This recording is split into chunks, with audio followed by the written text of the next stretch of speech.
तो संतोष जी, इसके पहले भी आपने कहीं इलाज कराया? शादी से पहले से इलाज करा रहे थे, उससे कोई लाभ नहीं हो रहा, जो है बहुत दिक्कत हो रही थी। मतलब शादी के पहले से यानी 10 साल से आप इलाज ही करा रहे हैं? जी। और दुआ भभूत भी कराया कि नहीं कराया? हाँ, वो भी कराया था, दुआ तभी भी कराए, फायदा नहीं मिला? उससे भी कुछ लाभ नहीं हुआ, पैसा कट गया सिर्फ? पैसा कट गया बस। तो क्या लगता है लाखों के ऊपर इलाज करा लिए होंगे? जी, बहुत पैसा खर्च किया। हाँ। लेकिन ये धात की समस्या सही नहीं हुई? नहीं, समस्या सही। चलिए सर, हम कोशिश करते हैं कम से कम पैसे में आपको बेहतर से बेहतर इलाज करेंगे। और ना कोई यहाँ पे जो है दुआ है, ना ताबीज है, कुछ भी नहीं है। सिर्फ बड़े बुजुर्गों और गुरुओं का आशीर्वाद लेकर के और अपने होम्योपैथी के काबिलियत से आपको ठीक करने की कोशिश करेंगे। बशर्ते समय से दवा खाइएगा, परहेज करिएगा जी। और जैसा बता रहा हूँ वैसे आप काम करें। जी। Thank you so much sir. जी सर।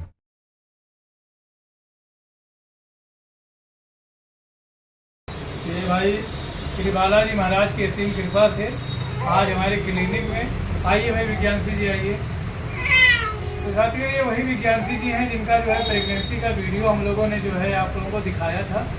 आज इनकी बेटी आ चुकी है और बहुत प्यारी बिटिया है, इतनी खूबसूरत है, क्या होता है। क्या नाम रखी मैडम का? यशवी। बहुत अच्छा नाम है, बहुत बहुत धन्यवाद। Homeopathic baby. जय हिंद, जय भारत, जय होम्योपैथी। तो ये लीजिए मैडम, डालीगंज होम्योपैथिक सेंटर की तरफ से गिफ्ट पकड़िए अपना। हाँ भाई, वाह वाह वाह।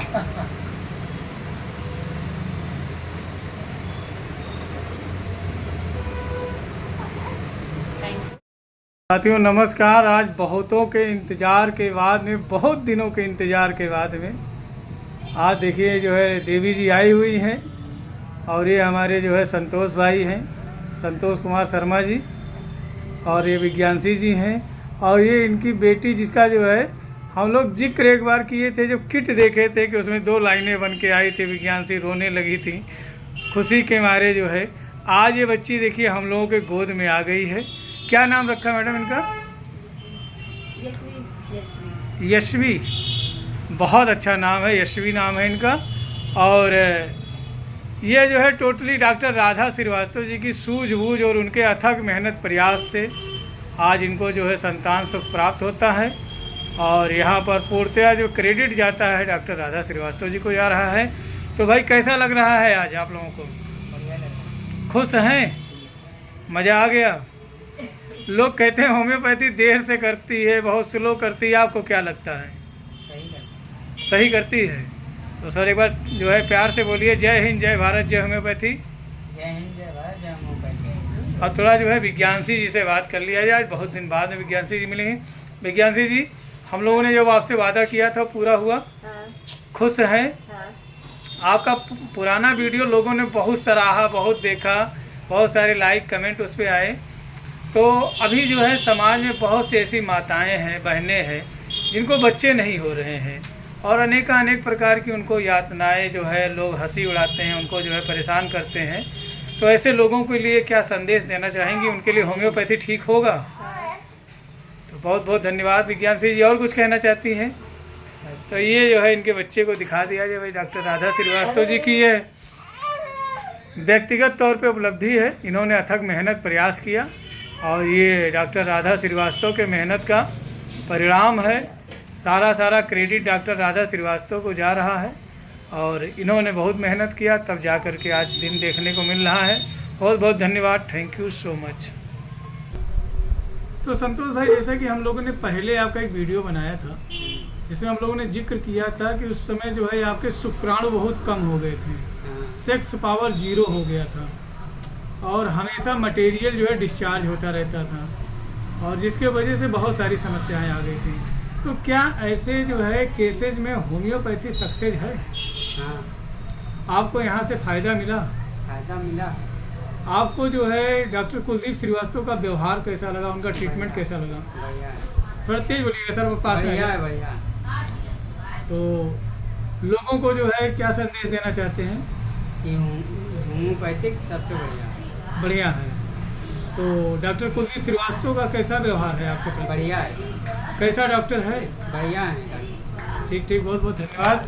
तो साथियों, ये हमारे जो है पेशेंट हैं श्री संतोष कुमार शर्मा जी जो कि आज जो है पापा बन गए हैं और बड़ी खुशी की बात है। इनको बहुत बहुत शुभकामनाएं, ढेरों शुभकामनाएं। इनका इलाज मैंने किया और इनकी वाइफ का इलाज डॉक्टर राधा श्रीवास्तव जी ने किया था। Thank you so much. साथियों नमस्कार। साथियों एक बार की बात, एक बहुत ही फेमस रेस्टोरेंट था, उसमें कस्टमर आता है और आने के बाद में मालिक से जो है मेनू कार्ड मांगता है। मालिक जो है अपने कर्मचारी के तरफ में जो है इशारा करते हैं, कर्मचारी ला करके मेनू कार्ड देता है। आदमी जो है उलट पलट करके ऊपर नीचे दाहिने बाएं आगे पीछे करके कम से कम 20 बार उस मेनू कार्ड को पढ़ता है और उसके बाद में फाइनली वह अपने जो है डेस्टिनेशन तक पहुंचता है और कहता है कि मुझे दाल फ्राई चाहिए और रोटी चाहिए। साथियों आनंद लीजिएगा, जैसे ही उसके मुंह से निकलता है दाल और रोटी, तुरंत जो है कर्मचारी ला करके खट से उसके सामने दाल और रोटी रख देता है। वह चौंक जाता है, कहता अरे इतना फास्ट सर्विस, मैंने तुरंत ऑर्डर दिया और तुरंत सर्विस मिल गई। साथियों इससे भी ज्यादा आनंद लेने की जो है बात यह है कि आप जवाब सुने मालिक का। कहा साहब हमें अच्छे से पता है कि जो लोग खाने के मूड से आते हैं वह घर में ही डिसाइड कर लेते हैं कि होटल में जाकर के क्या खाना है, और जो लोग जो है आ करके 20 मिनट तक मेनू कार्ड जो है पढ़ते हैं, हम उनके लिए पहले से ही डिसाइड कर लेते हैं कि वो दाल रोटी के अलावा और कुछ नहीं मांगे। साथियों इस कहानी का बहुत बड़ा बहुत गूढ़ मतलब निकलता है। Fixation, punctuation and power of memorisation and power of acceptance. Fixation, punctuation, memorisation and power of acceptance. अगर जो एक व्यापारी, एक होटल वाला अपने कस्टमर के लिए इतना ज्यादा समर्पित हो सकता है कि उसके दिमाग में फिक्स हो गया है कि दाल और रोटी ही मांगेगा, 20 मिनट मांगेगा, बाद मांगेगा, तुरंत तैयार रखता है। पंक्चुएशन हर बार के लिए तैयार रहता है। मेमोराइजेशन बार बार याद करता है कि दाल और रोटी ही मांगेगा। एंड पावर ऑफ एक्सेप्टेंस, और स्वीकार भी करता है। किस चीज के लिए? को होटल चलाने के लिए, एक बिजनेस चलाने के लिए अगर जो एक इंसान इतना ज्यादा आंखों से समर्पित हो सकता है तो एक होम्योपैथिक फिजिशियन क्यों नहीं हो सकता है?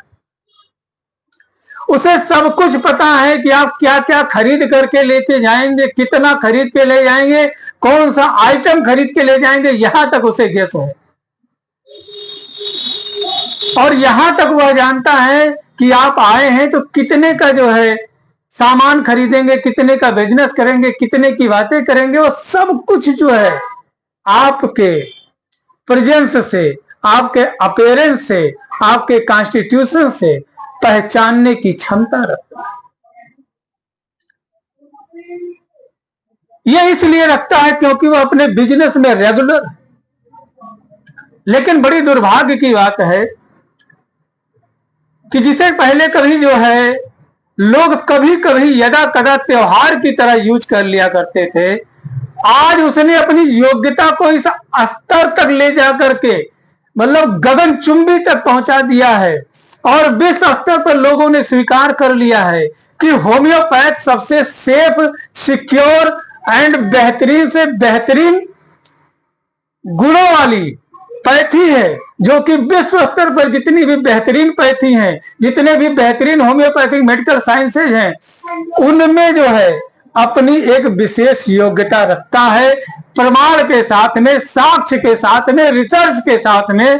अब तो जर्मनी जैसा देश भी कह रहा है कि इंडिया होम्योपैथी के क्षेत्र में विशेष योगदान देता है। डॉक्टर हनीमैन साहब ने जो है इसी के संदर्भ में लिखा, requisite knowledge of a physician in order to be a practitioner of the healing art. एक होम्योपैथिक चिकित्सक के अंदर power of acceptance, power of memorisation, power of जो है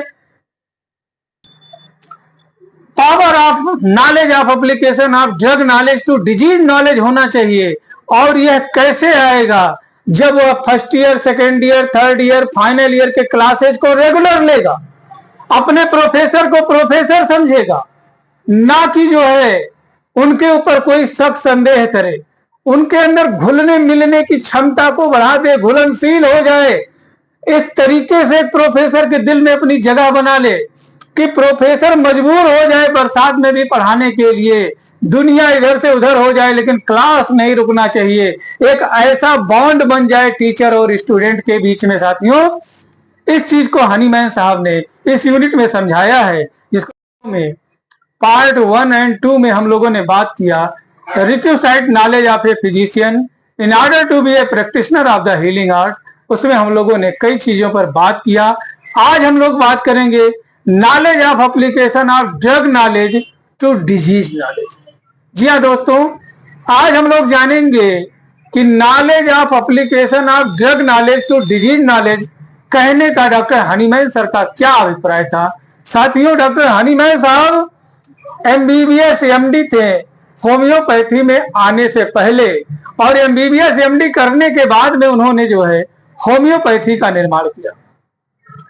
उन्होंने अच्छे से अच्छा, बुरे से बुरा समय देखा कि एक डॉक्टर एक मरीज के इलाज में कब और कितना और किस हद तक परेशान हो सकता है, और जब परेशान होता है तो लिहाजा डॉक्टर मेंटली डिस्टर्ब होता है, पेशेंट जो है हार्मोनियसली डिस्टर्ब होता है, फिजिकली डिस्टर्ब होता है, और कभी कभी जो है कुशल ज्ञान जो है दवाइयों का ना होने के वजह से, उपचार का सही ध्यान ना होने के वजह से, दवा का प्रॉपर एप्लीकेशन एंड ट्रीटमेंट ना होने से, दवाइयों के गुणों और अवगुणों, इंडिकेशन, कंट्रा इंडिकेशन, साइड इफेक्ट की जानकारी ना होने के वजह से कभी कभी मरीज का इलाज तो होता है लेकिन उसका परिणाम जो है वह सकारात्मक ना आकर के नकारात्मक आता है, अर्थात मरीज के ऊपर दवाइयों का दुष्प्रभाव देखने को मिलता है।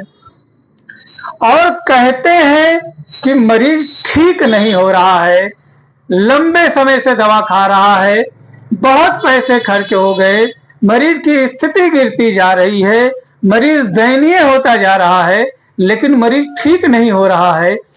इन चीजों का अंदाज डॉक्टर हनीमैन साहब ने बहुत पहले ही लगा लिया था, और इसलिए डॉक्टरों के जीवन में जब वह फिजिशियन बनकर के समाज में स्वास्थ्य सेवाएं प्रदान करें तो ऐसे दिक्कतों का सामना ना करें, इस प्रकार की समस्याएं उनके सामने ना आने पाए।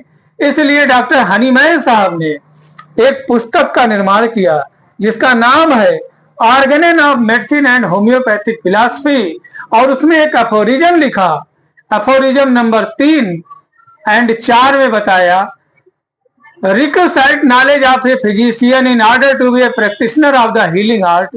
और यहां पर डॉक्टर साहब ने बताया कि knowledge of drug application to disease application, यानी कहने का मतलब क्या है कि होम्योपैथी जो है क्यूरेटिव एक्शन के मोड ऑफ ट्रीटमेंट करती है of the natural disease. Homeopathy always treating curative method of treatment of the natural disease in order and manner respectfully. यानी कुल मिला जुला करके कहने का मतलब यह है कि मरीज के हमारे क्लिनिक में पहला कदम रखते ही हम मरीज की आधी से ज्यादा बीमारी की गंभीरता को जान जाएं, उसकी समस्या को जान जाएं, कैसे उसके हाव भाव से, उसके साइन एंड सिम्टम्स से, उसके द्वारा दिया गया red line guiding peculiar uncommon characteristic red line symptoms के द्वारा, मियाजमेटिक सिम्टम्स के द्वारा, कॉन्स्टिट्यूशनल सिम्टम्स के द्वारा और एक्यूट और क्रोनिक के आधार पर हम मरीज की बीमारी की गंभीरता का पहले से ही पूर्वानुमान लगा ले, प्रिसीव। अर्थात जो है एक डॉक्टर जब किसी मरीज का चिकित्सा करता है तो उसको सबसे बड़ी समस्या ये आती है कि यह किस बीमारी से पीड़ित है, पहले इस चीज का पता लगाए। इस बीमारी के वजह से कौन कौन सा सिस्टम इसका डिस्टर्ब चल रहा है, इस चीज का पता लगा। मेंटली एंड फिजिकली जो है वह सही है कि नहीं है, आरामदायक मुद्रा में है कि नहीं है, सफरिंग पीरियड्स को जानना कि यह बीमारी कितने समय से है, कितनी पुरानी है। जब इसका सही से पता चल जाता है तब आता है सिलेक्शन ऑफ द मेडिसिन। और डिफरेंट मोड्स ऑफ ट्रीटमेंट होते हैं। जी हाँ दोस्तों, डिफरेंट मोड ऑफ ट्रीटमेंट।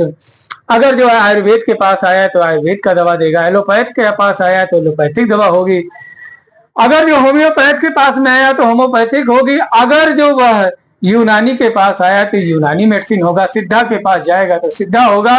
बाकी दुनिया में जितनी भी पैथी होगी, जिनके पास वह मरीज जाएगा उनका दवा देने का तरीका और दवा के एक्शन का तरीका, उसके सिद्धांत दूसरे से मैच नहीं खाएंगे, वह अलग अलग हो सकते हैं। क्यों? क्योंकि हर पैथी में दवा का प्रिपरेशन अलग अलग मेथड से होता है, इसलिए उनका मोड ऑफ एक्शन भी अलग अलग होगा ही और हो सकता है। इसलिए जब भी एक मरीज आपके पास आता है तो यह जरूरी है जानना कि referred by other physician after taking a long time of medicine, वो लंबे समय से दवा खा रहा है, कितनी दवा खा के आया है, वो कौन सी बीमारी से पीड़ित है, बीमारी की गंभीरता क्या है, उसका इंक्यूबेशन पीरियड क्या है, और वह जो है किस स्टेज में है, क्या नेचुरल लॉ ऑफ क्योर के अनुसार उसका ट्रीटमेंट हुआ कि नहीं हुआ। क्योंकि homeopathy is the way of curative mode of treatment of natural disease. जी हाँ दोस्तों, जब तक जो है हम मरीज को जो है natural law of cure, homeopathic law of cure, hearing law of cure के बारे में नहीं जानेंगे तब तक हम उसे सटीक ट्रीटमेंट नहीं दे सकते हैं।